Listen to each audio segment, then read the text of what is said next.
I have just finished playing the new game, Avowed, and I really expected more from Obsidian. So it's been a few episodes now, you know how this goes. Let's give you a quick story recap. Your character is a very, very special person. You are a godlike, which means you are like a patron of a certain god. You get cool powers, and you get like a disfigurement all around your face. Mostly like a fungus. At the same time, you are the envoy of the Adiran Empire, and the Adiran Empire wants to take over the Living Lands, a land far away that it's kind of like a lawless land. There's no real rules over there, and the Adiran Empire wants control over it. But at the same time, there was a plague going around called the Dream Scourge.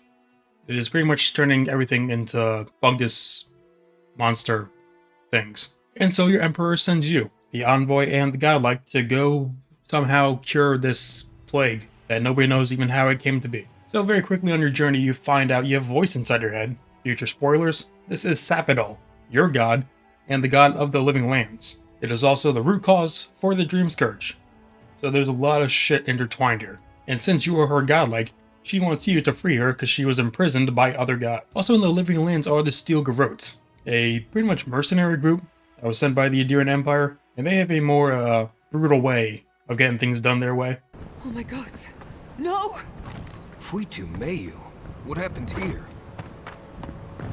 And they're in command by Ludwin, a general in cool looking armor. And she's also a skeleton death guard or something. I forget what the name was. A lot of things can happen depending on your choices in this game. For instance, the place where you are, Mess Inverno, the whole city can burn down if you somehow find a secret route to kill some guards. And there's really no way to stop it unless you know what you're looking for, which is kind of shitty. There's other places like Solace Keep where you do have a direct choice of crumble the place down or let it stay. But I'm just telling you the way I played through it, so it might be different from how you see it. And so the Steel Garrote is on the same mission as you, get rid of the Dream Scourge, but they think it's just best to burn it at the roots, which just means to burn everything, really. I didn't like Ludwin from the start, so I just disagreed with her on everything, including your big decision you have in Thirdborn. You could just burn all the thralls inside this one area and contain it for right now, but it might spread later, which is what Ludwin wants. Or this very powerful wizard lady. She wants to summon a bunch of essence or mana, which means killing dozens of people currently alive, to eradicate the Dream Scourge in the area. And I went with that one, just because I don't like Ludwin. And at the end, you'll see why that probably wasn't the best idea. And so once I eventually find Sapidol, I choose to free her and let her help us take back the living lands from the Steel Garrote, who is currently trying to take it by force. And also freeing her did stop the Dream Scourge, so really I could have just burned all those thralls, and the Dream Scourge would have ended really soon after. So yeah, maybe not the best choice for that part. But anyway, the Steel Garrote is now fighting in Paradise against the people of the living lands, trying to take control. I go to stop them, and I'm able to defeat Ludwin for the second time, because she can revive herself. And this time I just kill her with words. I don't even fight her. Wodika! My lady! Where are you? No answer.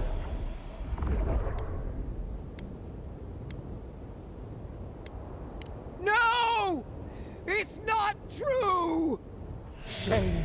Suffocating shame.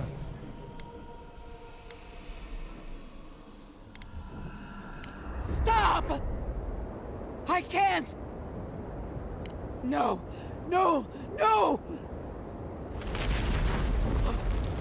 Forgive me! Wodika!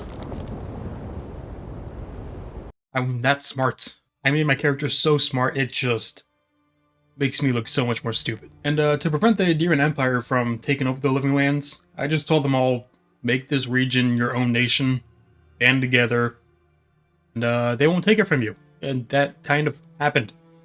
The Adiran Empire said, okay, their living lands are taken for, I guess we'll bail. That's really it. Yeah, the story, I mean, it's something we've seen dozens of times in fantasy RPGs.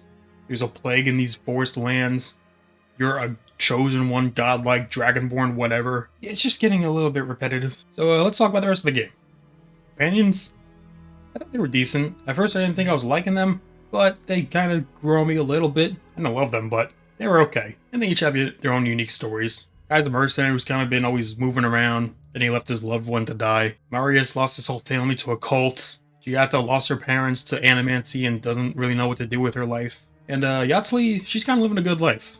She's just a horny little furry creature who has a lot of choices in her future. Did you mean for all your buildings to look so phallic? The one issue I have with them is there's only 2 real side quests with them. One of them for Kai, he's looking for remnants of his last lover. He just tells you that he loved him and he abandoned him, and you just feel bad about it. And the other one is Marius, who you discover his whole community got killed off because they were part of a cult, and they were told to kill themselves. Nothing really for Giatta or Gotzli.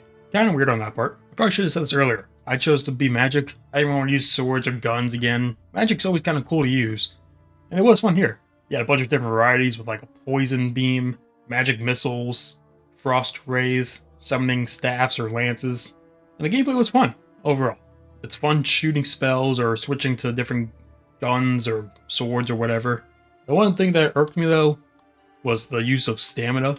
Your stamina is pretty much used for everything it shouldn't be used for, and isn't used for stuff it should be used for. If you're running around and jumping, no real stamina use, you can pretty much run forever. But just doing simple magic spells costs stamina.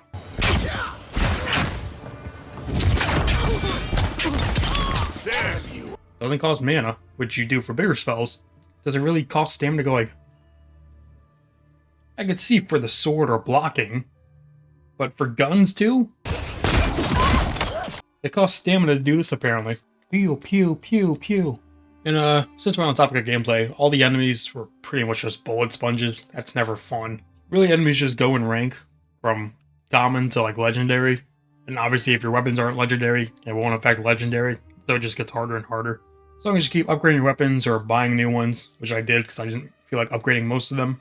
And also with these kind of games, they say it a lot where your choices matter, and they definitely do. But I feel like there is only a few times where that occurs. The first choice you really make is to turn in this guy who killed you. Not to mention that, you die and you come back to life, you find that you're an assassin, and you have a choice to either turn him in, let him go, or kill him, I think. I said, turn yourself in and face consequences. Alright, he did that, and got the death penalty. And then his merry band of men threatened me, I think, once, and I never heard from them again. That easily could have been like oh, this group's gonna hunt you now throughout the game, since their leader died because of you. That could have been cool. I think the only thing that came of this is this blue dude died, who I don't remember. I think he was in the tutorial. But then there's choices like in Thirdborn, where you have the kill everyone now or kill everyone in the possible future. Both seem like pretty shitty choices. Really, I think your main overall choices were, do you side with the Living Lands or do you side with the Steel Garrote? That was pretty much it. I mostly just mainlined this game. I didn't want to do most of the side quests because I just felt bland. But of the few I did notice that some of the people you met are in the final battle of this game. That's pretty cool to see. There was this ogre who I helped cure something. There were these pirate dudes who killed their other members. There's this lady who ran a brothel I helped out. Pretty cool to see all the characters at the end again, and I don't know if there would have been more had I done more. I just didn't really want to do the side quests. For me, this just felt like an average RPG fantasy game. Nothing really amazing about it, nothing terrible about it. And most of the criticisms I thought people were being a bit too harsh on, I could make more sense of. The game not feeling immersed enough. I thought it wouldn't matter running around a town, but it feels like a ghost town when people are just still, don't move. Stand here the entire day. Don't have a life. I stand here. Easily could have given some of the NPCs like day and night cycles. I don't want to compare, but they did this shit in Skyrim. People went to work. They went to sleep. You could have just done that. And also stealing. Okay, you're an envoy. Maybe you have some high authority here, but not everyone knows that. You could just take bread off anyone's table and they won't care. It would have been a little cooler if there been like an evil trait you can do. You can't really be a bad guy here unless you side with the Steel Garrote. Also, it felt kind of easy to choose between a deer and the Living Lands. Because you meet a bunch more people in the Living Lands who want the Living Lands to remain the same. They don't want it to change. Whereas the Steel Garrote wants it to change, but it's just really one lady telling you that, opposed to the dozens of people you meet throughout the game. Maybe if some of the people in the Living Lands would have been on the adherent side and like hoped for that, because their life was just shit, maybe that would have been cool. There was one guy to do it, but he just seemed like he had a horrible plan to go about it. The dwarf in Solace Keep who wanted to pretty much burn everything down. So overall, I thought this was a fine fantasy RPG. The Story is average, the characters are decent, gameplay is fun, but you never really feel immersed in this world. And also, just one thing I fucking hate when they do this, just give me the entire map. Don't have it be so when I walk here a path is unlocked, especially when it's so tiny of an increase. Just give me the whole map or not at all. Or make the radius bigger, like 30 times bigger. I think that was all I have to say. So in case you couldn't tell, I've been using the word average and fine a lot, which means this is going C tier, right at number 3. Still got this game all the way down here, so don't worry about that. So, doing pretty good so far. Still trying to find a D tier and an S tier game. I've been playing a game, I think it might be D tier. We'll see how it turns out. See you then.